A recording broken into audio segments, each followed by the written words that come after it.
Aí o verso 14 inicia dizendo, e é aqui que eu queria chegar, só aqui, diz: transbordou, porém, contra toda a minha dureza, contra a minha blasfêmia, contra a minha perseguição raivosa, contra a minha insolência, contra toda a minha soberba arrogância e ódio, contra toda a minha vaidade humana e inveja, a graça de Deus se derramou, porque eu era um estúpido sincero na minha atitude de acabar com tudo. Eu julgava que estava agradando a Deus, tentando calar a todo mundo que trazia a voz de Deus.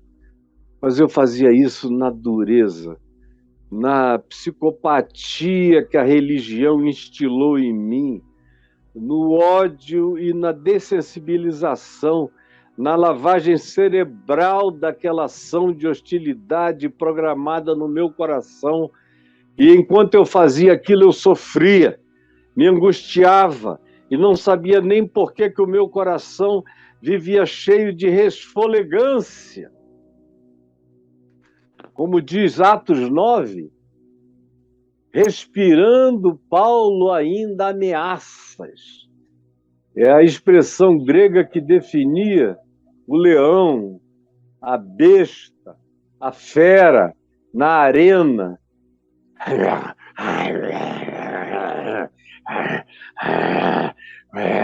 Louca para ser solta e correr na direção dos seres que ela poderia devorar e comer e rasgar. A identificação que Lucas faz, que veio a ser o biógrafo de Paulo, e que é o historiador dos livros de Atos dos Apóstolos, Lucas identifica Paulo com um bicho, uma besta raivosa, com aquela respiração das feras em estado agônico de partir para devorar. Esse era o espírito dele, era a raiva dele. E era uma raiva que se acumulava ainda mais. Porque diz a história paralela que Paulo era primo de Barnabé. E Barnabé era um cara instruído no meio dos cristãos, mais instruído do que a média. E Paulo não conseguia entender como é que o primo dele tinha virado aquilo. Mas, por outro lado, ele não ia perseguir o primo. Mas ele perseguia qualquer um que estivesse em volta do primo, para fazer o primo saber que estava escapando por causa do sangue familiar, só do DNA e de uma antiga consideração. Mas dava ódio a ele ver Barnabé pegar e vender a propriedade da família, do lado da família, da parentela dele, que era parente de Paulo também, vender tudo o que tinha e depositar os bens aos pés dos apóstolos para serviço dos pobres na comunidade de fé de Jerusalém. Ele fica com ódio. Além de tudo, ainda pega o dinheiro da nossa parentela, a herança, e dá para essa seita de bosta,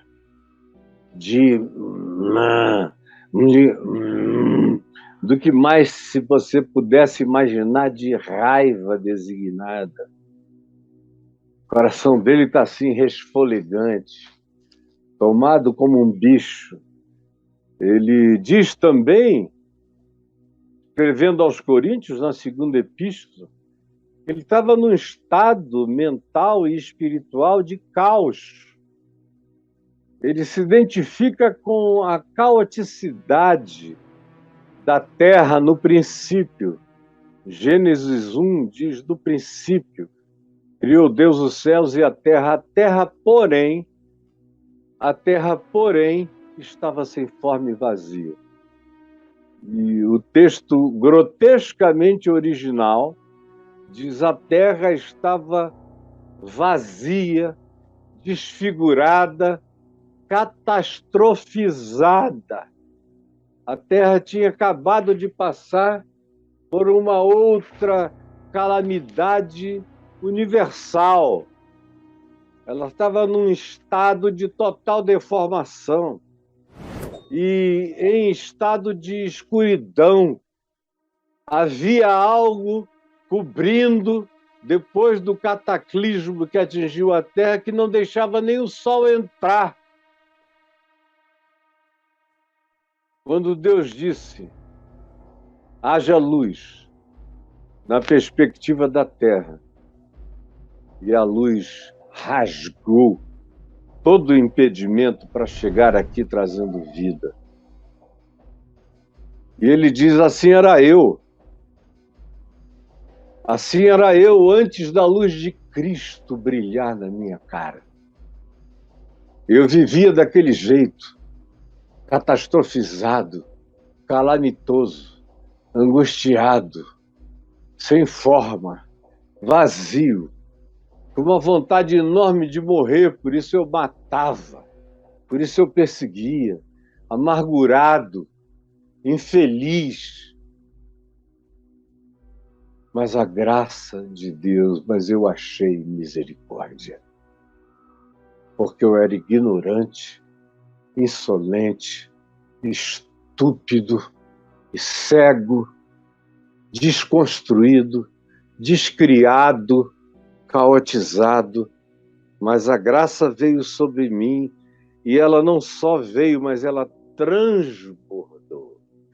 E essa é a palavra-chave que eu quero que você pense nela. Transbordou a graça de Deus. Transbordou. E a palavra original usada aqui para transbordou é a mesma que designava o arrebentamento, a arrebentação, a explosão, o burst. Aquela coisa que vem, faz força e pá! Estoura.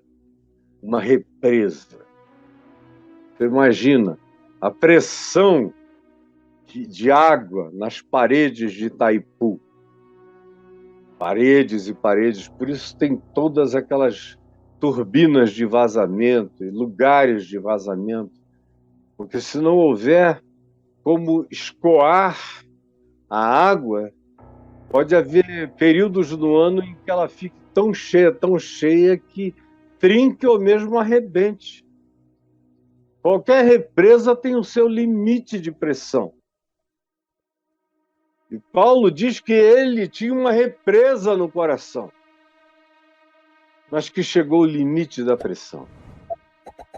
E a minha oração é que o teu coração duro, cheio de raiva, cheio de transferência de amargura, cheio de obstinação, cheio de luta contra o amor, contra a graça, contra a misericórdia, contra o perdão, contra a rendição, contra o baixar a guarda, esse espírito de antagonismo exploda.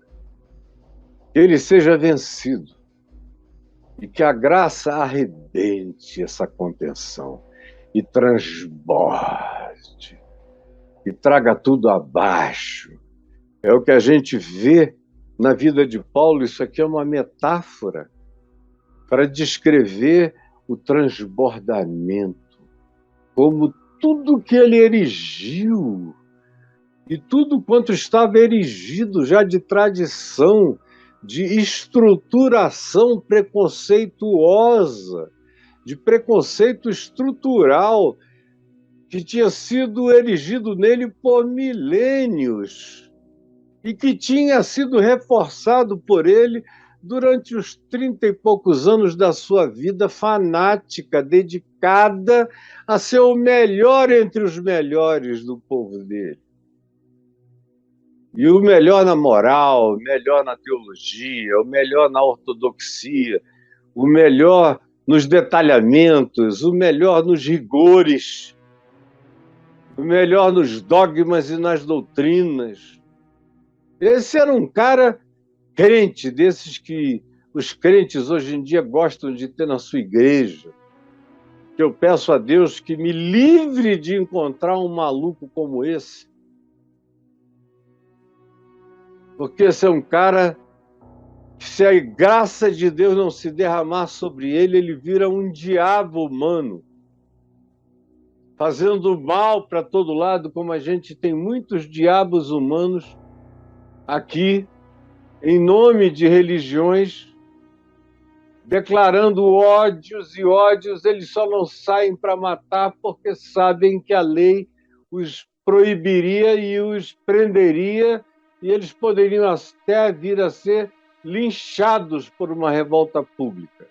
Do contrário, eles fariam isto sim, porque há ódio suficiente para deflagrar isso em todos os âmbitos. Até que a graça veio, e, como disse Paulo escrevendo aos Romanos, no capítulo 8, aonde abundou o pecado, superabundou a graça. Repita comigo. Você conhece até esse versículo, mas talvez ele nunca tenha chegado tão perto do significado dele para você quanto hoje. Pensando em Paulo, que foi quem falou esse versículo. Falou pensando nele. Falou nesse transbordamento que ele experimentou. Transbordou a graça. E agora em Romanos ele diz, onde abundou o pecado, encheu a represa. Bah! Superabundou a graça, transbordou a graça do nosso Senhor. E transbordou como? Ela transbordou me enchendo de fé. Fé.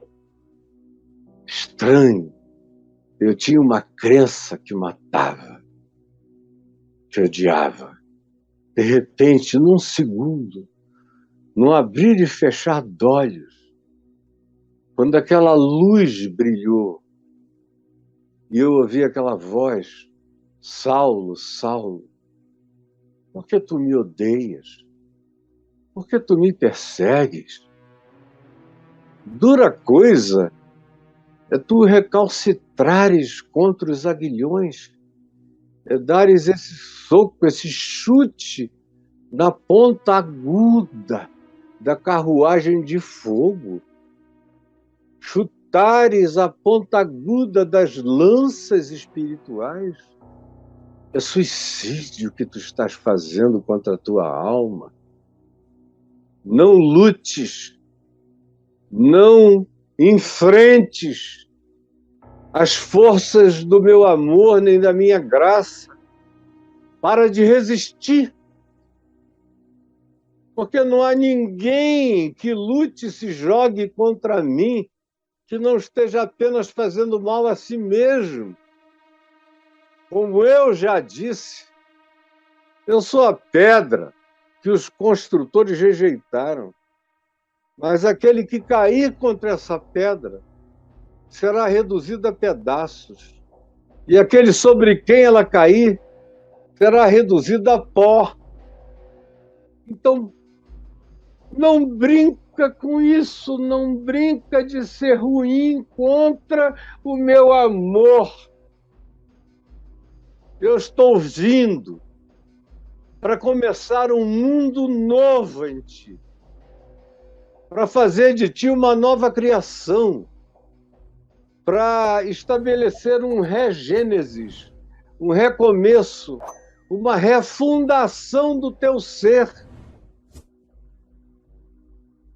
E quando essa palavra, que é maior do que o universo, passa o céu, passa a terra, mas essa palavra continua, é eterna, entrou nele, ele disse, houve um transbordamento, eu fui afogado pela vida. E junto com ela, eu bebi fé. Transbordou a graça de nosso Senhor Jesus Cristo com fé. Em mim, fé e amor. A fé e o amor que há em Cristo Jesus. Eu fui tomado pela fé de Jesus. Porque Paulo não era só uma pessoa que teve fé em Jesus. Ele já se converteu tendo também a fé de Jesus. Você provavelmente tem a fé em Jesus. Mas tem gente que aprende a ter a fé de Jesus. Esse é o objetivo desse transbordamento. Não é só me ajudar a ter fé em Cristo Jesus. Isso já é salvação para o meu ser. Mas é me ensinar a ter a fé de Jesus. Porque isso me torna um Jesus na terra. Não só quando eu creio em Jesus, mas quando eu aprendo a andar e a viver, e a ser e a praticar a fé de Jesus, eu me torno um pequeno Cristo. E foi o que aconteceu com ele. Transbordou a graça do nosso Senhor com fé. A fé que vem dele, a fé que ele ensinou, a fé que ele praticou, a fé que ele exercitou, a fé que ele nos mostrou e demonstrou, e o amor que ele viveu, encarnou, sofreu, morreu e por cujo poder ressuscitou. Isso tudo de uma única vez explodiu em mim. Jesus se formou em mim. Naquela criação, nessa recriação, porque fiel é a palavra que não passa. Fiel é a palavra e ela é digna de toda aceitação. Qual é essa palavra? Repita comigo essa palavra. Que Cristo Jesus veio ao mundo para salvar os pecadores, dos quais eu sou o principal. Quando você transcende a fé em Jesus e ganha a fé de Jesus em você, a primeira coisa que surge é a certeza absoluta de que você é mais amado do que dá para descrever. Se você fosse o único ser humano da existência, ainda assim, a cruz teria se erguido por sua causa, por minha causa. É o que Paulo diz, eu sei que isso é verdade. Ele veio ao meu encontro e falou comigo. Não foi Barnabé pregando para mim, foi ele que falou comigo, que me jogou no chão, que me cegou, que me fez ver luz ao terceiro dia, quando as escamas caíram nos meus olhos. E eu abri os olhos para um outro mundo, para outra humanidade, chamando de irmãos os que antes eu chamava de inimigos, chamando de queridos e amados os que antes eu queria matar, chamando de povo de Deus os que antes eu queria eliminar. Do dia para a noite, num segundo, o mundo mudou, porque a graça transbordou em fé. A fé que havia em Jesus agora há em mim. A mesma fé. Como Jesus prometeu, com a mesma intensidade, para fazer as mesmas coisas e, como Jesus disse, outras maiores fará. Porque eu vou para junto do Pai e aquele que tem a minha fé está comigo no Pai, está em mim, com toda a autoridade e com o amor que se entrega, que não tem medo de se dar, que não tem medo de viver, que não tem medo de morrer, que não tem medo de ameaças. Esse agora se tornou o projeto da minha vida. Eu não tinha medo de matar, agora eu não tenho medo de morrer por amor. Virou tudo do avesso. Essa é a conversão mais louca que vocês poderiam imaginar, mas foi a que me acometeu. E eu conheço a raiz dessa palavra. Eu sei que ela é verdade absoluta. Eu sei. Se ninguém mais souber, eu saberei para mim. Saberei para mim. Quando ele chama essa realidade para a sua experiência particular, existencial e pessoal, ele diz: eu sei que Cristo Jesus veio ao mundo para salvar os pecadores, dos quais eu sou o principal. Tem muita gente que vem resistindo à graça de Deus há muito tempo, aqui comigo. É claro que, eventualmente, agora a maioria dos que estão nessa plataforma aqui são cristãos que acham que não estão resistindo à graça de Deus, apenas acham. Mas muitos deles, à medida em que vão ouvindo, vão descobrindo como resistem à graça de Deus numa quantidade enorme de aspectos, de dimensões, de aplicações, de expressões do Evangelho que o cara diz, não, nesse âmbito da minha vida eu não quero essa conversão. Vão escolhendo e selecionando áreas.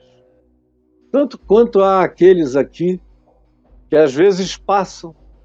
Quem sabe hoje é o seu dia de ter passado por aqui, parou só para ver o que esse herege tinha para falar.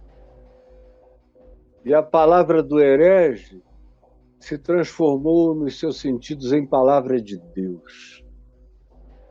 E está constrangendo você, gerando uma aflição, uma cólica, como a palavra que Paulo usa para constranger, constrangimento, constrangido pelo amor, é a expressão que designa essas cólicas intestinais, essa premência angustiosa de que alguma coisa tem que sair da gente ou a gente morre junto. E é isso que ele diz, o amor de Cristo foi gerando esse constrangimento, foi espremendo tudo aquilo que não era para estar no meu interior. E o Evangelho foi tomando conta de todo o meu ser. E eu ganhei essa convicção inabalável. Podem inventar hostilidade contra o Evangelho que eu estou aqui para viver. E quando ele escreveu isso a Timóteo, ele não estava falando do futuro. Ele já era um velho, com certeza absoluta de que dentro em breve seria morto, provavelmente assassinado por mãos romanas, a pedido da religião judaica ou da loucura do imperador Nero, como veio acontecer. Mas ele diz, podem inventar o que inventarem, não tem nada que me arranque daqui. Porque eu me tornei pior na prática do amor de Deus do que eu era diabólico na prática do ódio contra o amor. O que aconteceu, esse meu segundo estado, é muito mais poderoso do que o primeiro. Ninguém arranca esse espigão daqui. Ninguém me tira dessa mão. E era no final da vida. Ele já tinha passado por tudo aquilo que ele descreve em 2 Coríntios, de 9 em diante, ou em 2 Coríntios 8, quando ele diz que na Acaia ele teve um sofrimento tão grande que ele teve vontade de morrer, de se matar, de que alguém tirasse a vida dele. Tamanha era a angústia, era inumana, mas ele aguentou até o inaguentável, porque ele estava com a resistência para encarar qualquer coisa. com o coração em paz. Você tem aí resistido tanto tempo. Eu resisti. Olha, eu não sabia que meu pai tinha me consagrado a Deus quando eu nasci. Ele nunca me contou. Ele era um agnóstico. Ele não cria em nada, mas ele tinha uma dúvida, como todo bom agnóstico. Ele não tinha coragem de dizer: eu sei que Deus existe. Mas ele também não tinha coragem. Ele era inteligente demais para dizer: Deus não existe. Tem que ter uma certa presunção meio burra para dizer: Deus não existe. O agnosticismo, ou agnosticidade, é a posição mais inteligente para quem não teve uma revelação de Deus no coração. Porque a única inteligência nesse caso, já que Deus é não demonstrável, ele é não demonstrável para provar que ele existe e é não demonstrável para provar que ele não existe. Portanto, dizer eu sou ateu, desculpem, é burrice, é comodidade, é falacioso do ponto de vista científico e filosófico. Mas meu pai era agnóstico. Então ele me pegou no dia que eu nasci, eu já contei essa história aqui mesmo várias vezes, e me consagrou, sozinho no quarto. O agnóstico me levantou e falou: não sei se existe Deus, mas se há Deus, eu entrego este meu filho ao Deus que porventura exista. Porque se há Deus, eu quero que esse meu filho seja um homem de Deus. Embora eu não saiba se há Deus e nem quem é Deus, eu ofereço meu filho. Não quero que ele sirva a Deus como um homem celibatário, porque eu não quero que ele perca o privilégio de ser pai de muitos filhos e de amar uma mulher com todo amor e de se alegrar com a alegria que eu tenho na paternidade do meu primeiro filho, que é a minha maior alegria até o dia de hoje. Eu quero que ele prove essas alegrias, que ele tenha um coração de pai. E ele nunca me contou essa história até eu ser ordenado pastor com 20 anos de idade na Igreja Presbiteriana do Brasil, quando a gente já ia voltando para casa depois daquela ordenação linda, solene, com vários pastores que eram importantíssimos para a minha vida pessoal, que estiveram lá para a minha ordenação.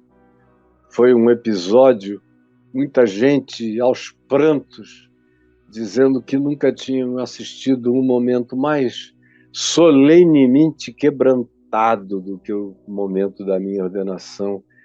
A igreja toda feita de filhos na fé que eu tinha trazido naqueles 2 primeiros anos de conversão a Cristo, chorando aos prantos de verem aquele maluco doido dos cogumelos, do ayahuasca, dos ácidos, das brigas, da mulherada, agora quebrantado, santo, de joelhos aos prantos, querendo servir a Deus para o resto da sua vida, e os pastores aos prantos, e a igreja aos prantos, e meu pai pálido de emoção, derramando lágrimas grossas. Quando nós estávamos no carro, ele me contou. Falou: filho, eu tenho uma história do dia em que você nasceu. Ele me contou essa história. Eu falei: mas por que você não me disse antes? Ele falou: antes porque eu não criei nada. E eu não queria te influenciar com uma coisa que nem eu mesmo sabia se era verdade. Depois que eu me converti, aí eu não quis contar, para não tirar a relação pessoal de Deus com você. Mesmo Deus que falou comigo sozinho, lendo um texto da Bíblia, haveria de falar com você. Eu aprendi a soberania, a liberdade de Deus na relação dele comigo. E eu cria que, como ele era Deus, ele um dia iria falar contigo e eu não ia dizer nada. Nem te pressionar, nem botar uma chantagem, nem um ponto de angústia mais na tua vida. Eu já sabia que você era angustiado, porque você fugia de Deus. E eu, de fato, voltando aqui, fechando um parênteses, fugia de Deus desde que eu preguei a primeira vez aos 13 anos. Quando o reverendo Antônio Elias pediu para eu fazer uma oração, e eu entrei num transe, não conseguia mais nem me ouvir, nem parar. Quando eu parei de orar, estava todo mundo aos prantos à minha volta e eu banhado de lágrimas, sem nem saber o que eu tinha dito. Minha mãe disse que eu falei em português, mas parecia que eu estava orando em outras línguas. Tamanho era o fluxo incontrolável da minha fala, glorificando a Deus de modo totalmente diferente e novo. E o reverendo Antônio Elias disse: eu quero que você pregue ou dê seu testemunho da conversão do seu pai no domingo à noite. E eu fui lá e preguei uma mensagem em João 11, associando tudo à conversão do meu pai, mas com muita graça, unção, fluência, eloquência, vivacidade, construção lógica. Foi chocante para todo mundo. Eu mesmo não sabia o que estava saindo de dentro de mim. Mas as pessoas olhavam e viam aquele garoto que era bom de bola pra caramba, que todo mundo dizia que era um craque, que ia ser profissional, tinha uma lábia extraordinária com a meninada, com as meninas, e não tinha medo de sair no tapa, nem coisa alguma. De repente está aquele cara falando as grandezas de Deus sem conseguir parar. E aí fiquei com a agenda cheia, 6 meses pregando todos os sábados, domingos e quartas-feiras.